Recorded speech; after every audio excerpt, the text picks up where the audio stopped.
Thank you, President Officer. I wanted to start by welcoming the announcement from Kintyre today about the jobs that will be secured there, securing jobs that were brought by a previous government, but very welcome news indeed. It's welcome news in the context of an otherwise quite gloomy picture.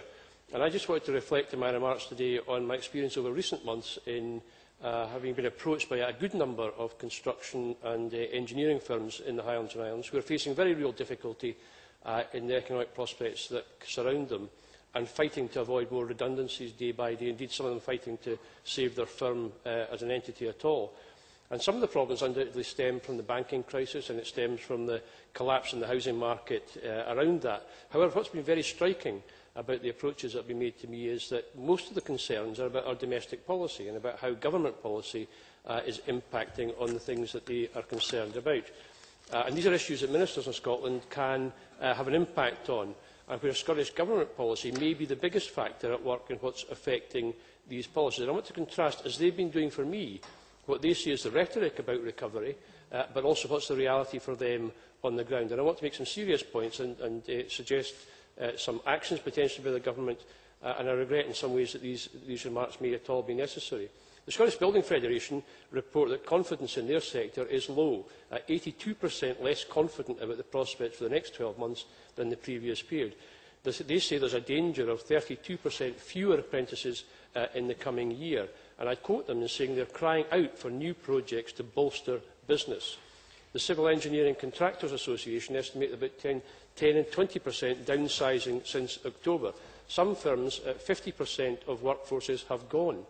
Firms into administration or on the verge of going into administration and trying to avoid that.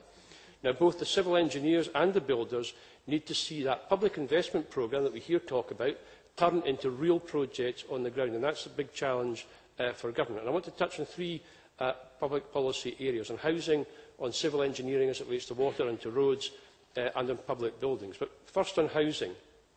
I was in the office of a managing director of a significant contractor in the Highlands and Islands about 2 weeks ago, and that followed discussions with other contracting companies in that area. Now, that managing director was very seriously concerned for his whole business, but also for the expertise that he'd built up, which allowed him to compete successfully for work. They do a lot of housing association work, and they despair, I have to say, that's what he said, he despaired at the gap between the rhetoric that he reads about in the papers and the reality. The rhetoric would have him believe that there's £100 million been released and is coming through the system. The reality is his order book is collapsing. Little money coming through to where he is operating. Some money, he knows, and I know this too, has gone into land banking, but that, he pointed out, doesn't create any jobs. And if you put that same amount of money into construction today, you can create jobs, and that's what's essential at this moment. And ministers could act on that today and could sort that out. He also reported slow decision-making inside government for approvals for projects. And the significance of that is that when cash flow is extraordinarily tight, when you absolutely desperately need the next project to keep jobs and to keep yourself in business, decision-making in government becomes critical. Then there's the Housing Association grant problem, which there's a particular rural dimension to. Now, there has been a reduction in HAG, and there's also an ability for housing associations to apply for more grant. And then there's an assumed rentals calculation that then takes place. And the actual assumed rentals, rather, are higher than the achievable rentals. And that means housing associations cannot make the figures add up. And that means they cannot get the work out to contractors that I'm talking about. And again, that's something that's within the power of ministers to deal with.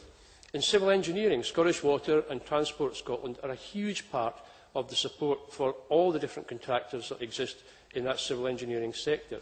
Now, those civil engineering contractors believe, and I believe it too, that both those organisations, Scottish Water and Transport Scotland, have got banks of approved work in the top drawer waiting to be done, and that could be mobilised quickly. Again, it may need some budget flexibility at the margins. It may need to spread out cash over longer periods of time than we previously anticipated, but these are things that I hope ministers will urgently look at to see if further action can be taken to address that. Scottish Water contractors in the north tell me about a collapse in work as we enter the last year of the QS 3 period. Now, that's exactly the same that happened in the last year of the last period of the QS 2. Now, you get this peak in the early years of that period, and then you get a trough that follows.